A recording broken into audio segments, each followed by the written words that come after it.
Conference को बहुत urgent में रखा है क्योंकि कुछ ऐसे मुद्दे हैं जो झारखंड में आजकल हर कोई पीड़ित है इस मुद्दों से।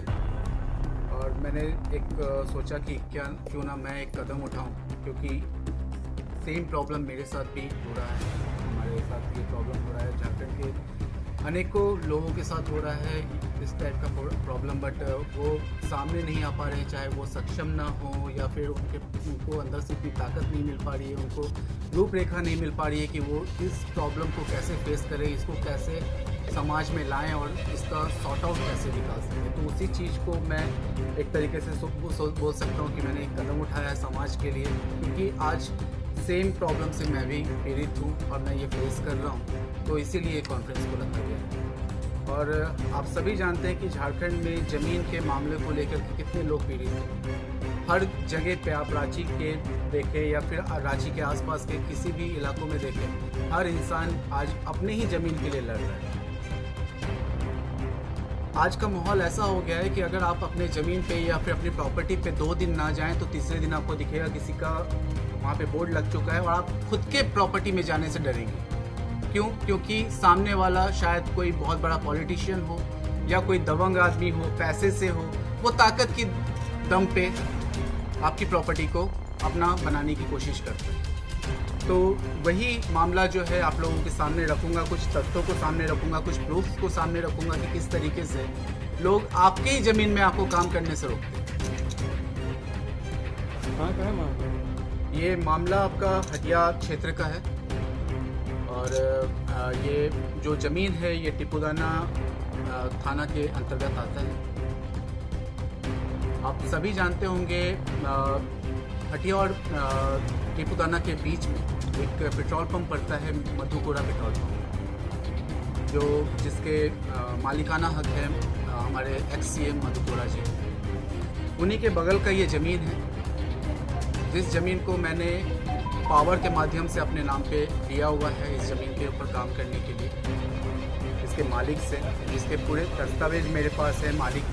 इसका मालिक जो मुझे पावर किया है उसको क्या हक है इस प्रॉपर्टी को मुझे पावर करने का, ये सारे दस्तावेज मैं आप लोगों के सामने रखूँगा।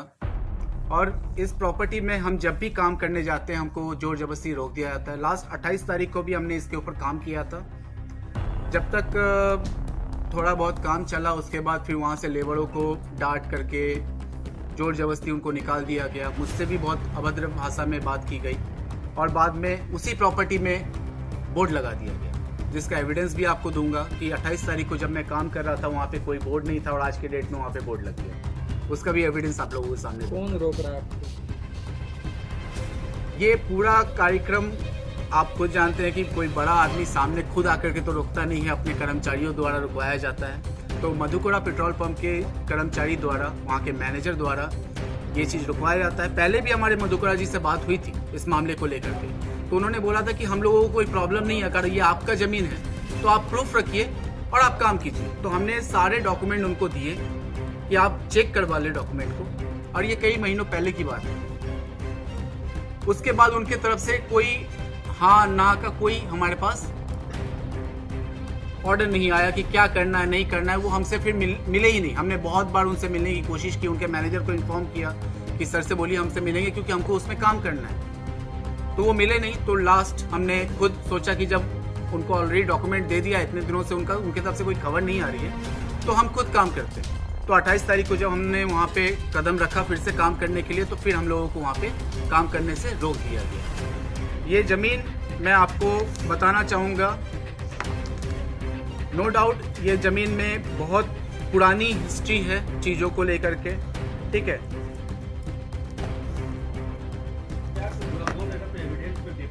ये सारे डॉक्यूमेंट्स भी मैं आपके सामने रखूँगा, वो सारे डॉक्यूमेंट्स मैं आपके सामने रखूँगा जिनसे मैंने ये पावर ऑफ अटर्नी लिया है।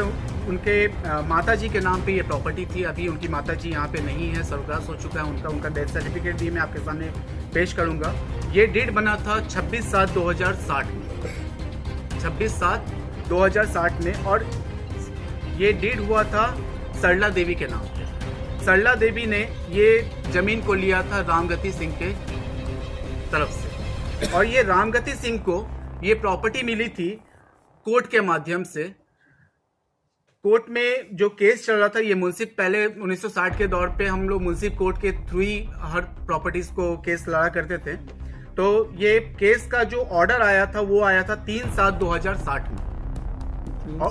3/7/2060 60 yes sorry 1960 1960 I am sorry it was my mistake 1960 3/7/1960 3/7/1960 और इसका मोटेशन जो सरला देवी के नाम पे हुआ था वो हुआ था 19/8/1966।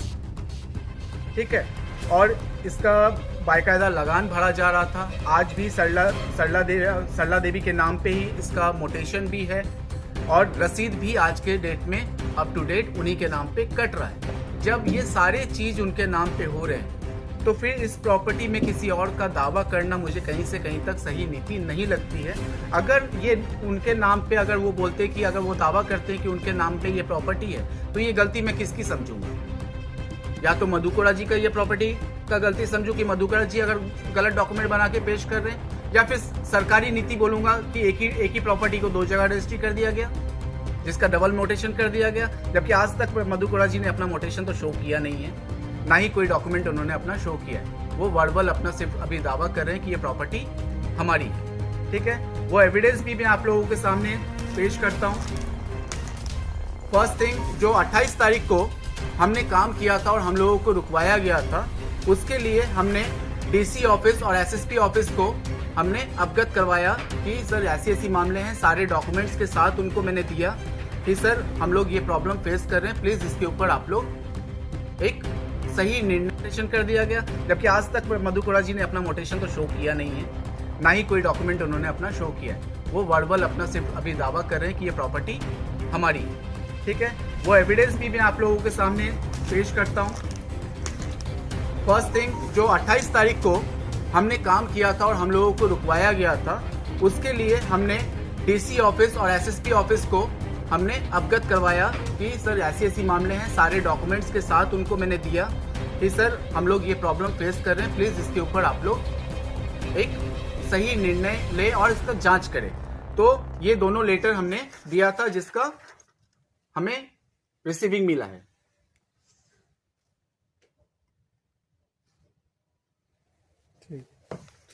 बट इसके बाद भी उनके तरफ से अभी तक कोई सूचना हमको नहीं मिली है, किस तरीके का क्या प्रक्रिया हो रहा है, नहीं हो रहा है। अभी तक हमको कुछ भी इंफॉर्मेशन नहीं किया गया, ना ही हमसे कोई कांटेक्ट किया गया है। ठीक है, हमने ये है वो डॉक्यूमेंट जो सर्टिफाइड कॉपी हम कहते हैं, किसी भी प्रॉपर्टी का सर्टिफाइड कॉपी होता है जो सरकारी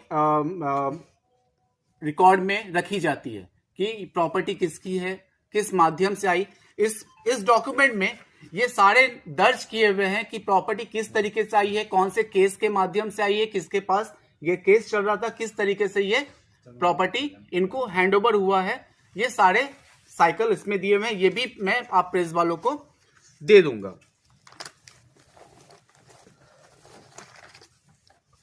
ये रहा इस प्रॉपर्टी का ओरिजिनल डॉक्यूमेंट।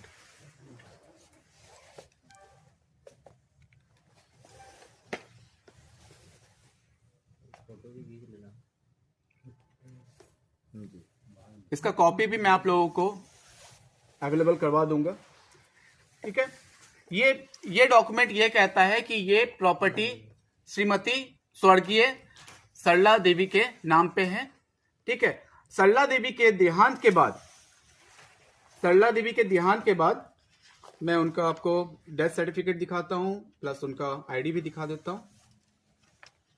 वो डेथ सर्टिफिकेट और आईडी मत दिखाइए। देहांत के बाद ये बताइए। देहांत के बाद उनके एकमात्र पुत्र राजीव रंजन जी इसके उत्तराधिकारी थे। उन्होंने ये प्रॉपर्टी, जबकि वो बिहार में रहते हैं, मेडिकल राजीव रंजन, वो पटना के निवासी हैं और मेडिकली बहुत स्वस्थ नहीं रहते हैं, इसलिए उन्होंने ये प्रॉपर्टी मुझे पावर ऑफ अटर्नी के माध्यम से मुझे, मेरा नाम देवाशीष मनोरंजन घोष।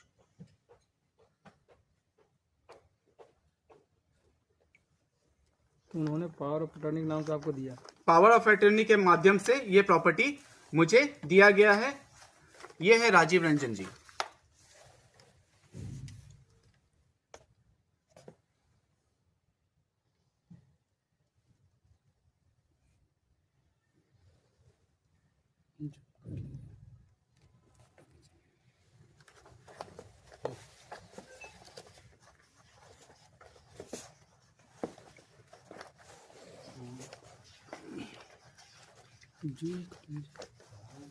ये रहा इस पावर ऑफ अटर्नी का सर्टिफिकेट।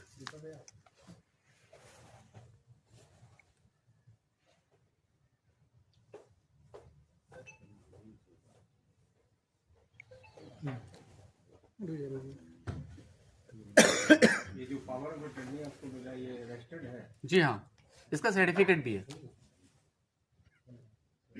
इसका पूरा एविडेंस अंचल में भी दिया गया है। सारे डॉक्यूमेंट्स में अंचल ने अपना मोहर लगाया है ट्रू कॉपी करके। ठीक है।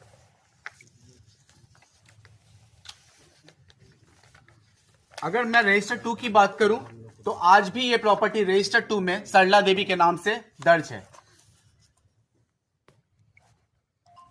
प्लॉट नंबर 581 8 डिसमिल सरला देवी।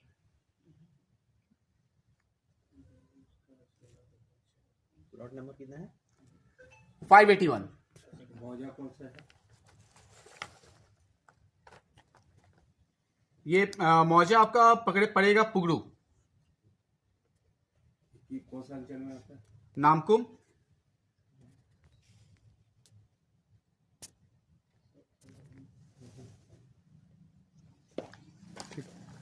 ये सारे एविडेंस मैं आप लोगों को अवेलेबल करवा दूंगा। मैं बहुत दिनों से उनसे कांटेक्ट करने की कोशिश कर रहा था, सर आप कुछ ना कुछ इसके ऊपर आंसर दीजिए, या तो आप इसमें प्रूफ कीजिए कि ये प्रॉपर्टी आपकी है, तो इसका कुछ ना कुछ जस्टिफिकेशन निकाला जाए। क्योंकि अगर ये प्रॉपर्टी आज भी सरला देवी के नाम पे उनका मोटेशन है और रसीद कट रहा है, तो फिर ये किसकी गलती मानी जाएगी? तो थोड़ा सा एक बार रिपीट थोड़ा सा कर दीजिएगा। तो सरला देवी का जो केस से जो ये डिग्री हुआ था जी, किसके बीच में चल रहा था विवाद? सरला देवी नहीं, सरला देवी ने ये प्रॉपर्टी खरीदा था रामगति सिंह,